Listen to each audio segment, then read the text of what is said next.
Damn, I just blew off that guy's lower jaw. Holy shnikes, I want to play some more of this game. Hot damn. This is Stryker of Enyo, and this is the review for Sniper Elite 4. Sniper Elite series has always been kind of one of my favorite niche titles. I always hoped that the game would expand and get better, and the physics would work a whole lot more, and the AI would get better. And with Sniper Elite 4, we're getting pretty close. We really are. So, we got full-blown cutscenes in Sniper Elite 4.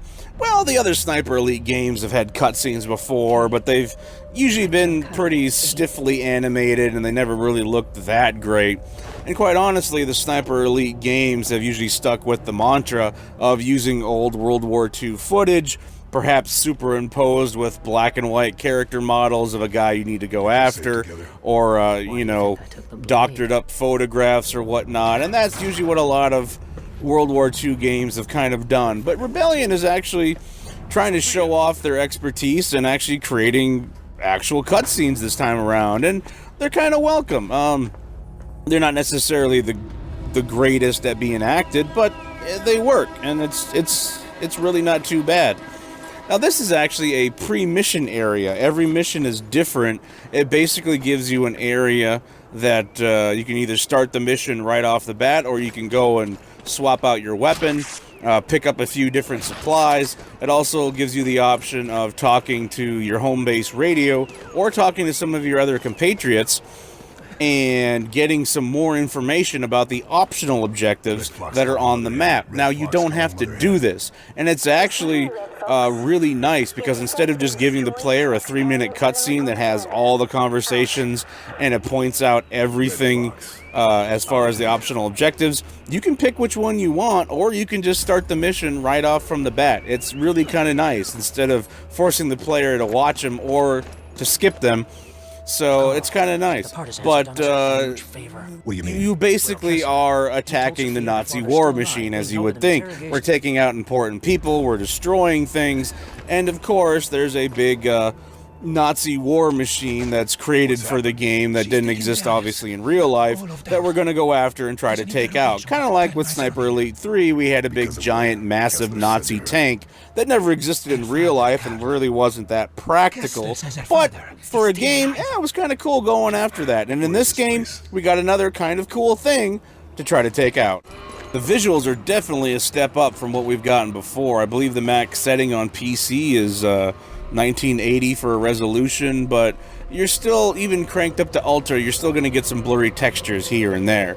But on console, I mean, everything looks great. I mean, the wood grain, the flooring, the books, the papers, the typewriters, the technology really feels like it belongs in the 1940s, even though it's kind of science fiction-y in some regards. But yeah, I remember in Sniper Elite V2, the second game, where it was just hard finding furniture in some of the maps, so they've definitely improved. The maps this time around are definitely bigger than before. Rebellion says they're 3 times the size of the biggest one, Sniper Elite 3. I don't necessarily know about that. I mean, the highlighted area here is where we can actually go, so there's a good part of the map where we can't even get it to, and if you include the water, whatever. But the main thing is that you can tackle the environment in the way that you want to, and that's one of the greatest things. I mean, what other game is going to let you, in one bullet, shatter a man's testicle and then snap another guy's neck in 2? I mean, it's friggin' fantastic, you know? Taking out the objectives, the way you want to take them out, and how you decide. That it really gives you a lot of freedom, and this is what a lot of people really love now about this series. Before, it used to be in a particular order, but now we can take things out how we want to. And yes, that's another testicle shot. This is Stryker of Enyo after all. But now we actually have more tools to do it. Each one of the weapons basically has a secondary function. So now with like the bouncing Betty, you can have a delay so that it can actually pop up behind the first guy that triggers it. Or with landmines, you can have, I think it's the second guy trigger it instead of the first one. So it's easier to take out groups of enemies now. And you can have suppressed ammo as well, so you can take a silent shot. Now those rounds have to be picked up in mission, and they're not always easy to come by, but you get that as a reward for taking out other objectives. So it's really cool. This game really does give you more options than before. Multiplayer returns in Sniper Elite 4. You got the cooperative modes. You can play through the entire campaign with a buddy. You also got survival and Overwatch. Overwatch is one guy's got a rifle, the other one's a spotter, and survival you can actually do 4-player. 4-player survival is a lot of fun. Overwatch can be fun. There's not as many maps supported for it. Then you got the regular multiplayer modes like Team Deathmatch, Team Distance King, No Cross, and the new mode Control for this game. They're a lot of fun, especially when it's more about sitting and getting those long-range kills. But you can also play No Cross, where it's basically there's no way for an enemy to sneak up behind you if you want to play like that. Control's kind of fun too. You have a set point that you basically need to control. And so there's a lot of more submachine gun fights and pistol kills, which works and doesn't work, but you can have people sniping from a distance away. Multiplayer isn't necessarily going to take a lot of your time, but you definitely should try it out, especially if you got like-minded friends. Some of the features of the game that are returning are the ability to save anywhere. So just like Skyrim, you literally can save at any point in time, and you can return to that exact moment whenever you want. So if you've blown your cover, if you've got spotted, if thing just basically went tits up, you can reload your save and try it all over again. It really gives you the freedom, because it's not game over whenever you get spotted. You can try it again. So another new feature are these bushes, where you can basically get kills inside of it, and enemies won't see you if you're crouched inside of it. Now, if they run into you while you're in a bush, then yeah, they'll see you, but they actually can run pretty close next to you. But apparently, even if you stand up to stealth kill an enemy, the others around you won't see you. And of course, as always, booby-trapping dead bodies with mines and bouncing betties and whatnot is so satisfying, especially when you get a slow-mo kill off of it. When you're just doing something else, and then all of a sudden,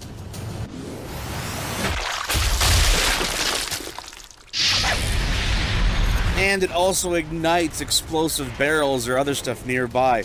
It never gets old. Booby-trapping bodies are great, so if you ever leave them around, booby-trap the crap out of them, and you're gonna have a good time. It's definitely one of the more fun moments in this series. That guy's not gonna make it. Aww. And the negatives. Here they are. So even though I've been touching on negative aspects kind of throughout the review anyway, this is where I really want to touch on the ones that really bother me. So this is movement speed while crouched. It's just as slow as in Sniper Elite 3. Now they added where you can sprint while you're crouched, but you lose a bit of mobility. As you can see, cornering isn't the best.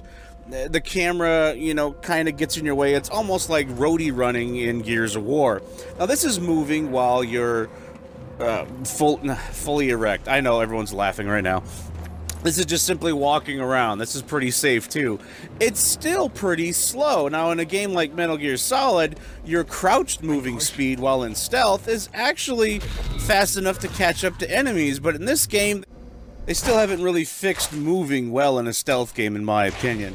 Now, the other thing is being able to whistle or throw rocks in order to lure enemies. You literally can do this on every enemy.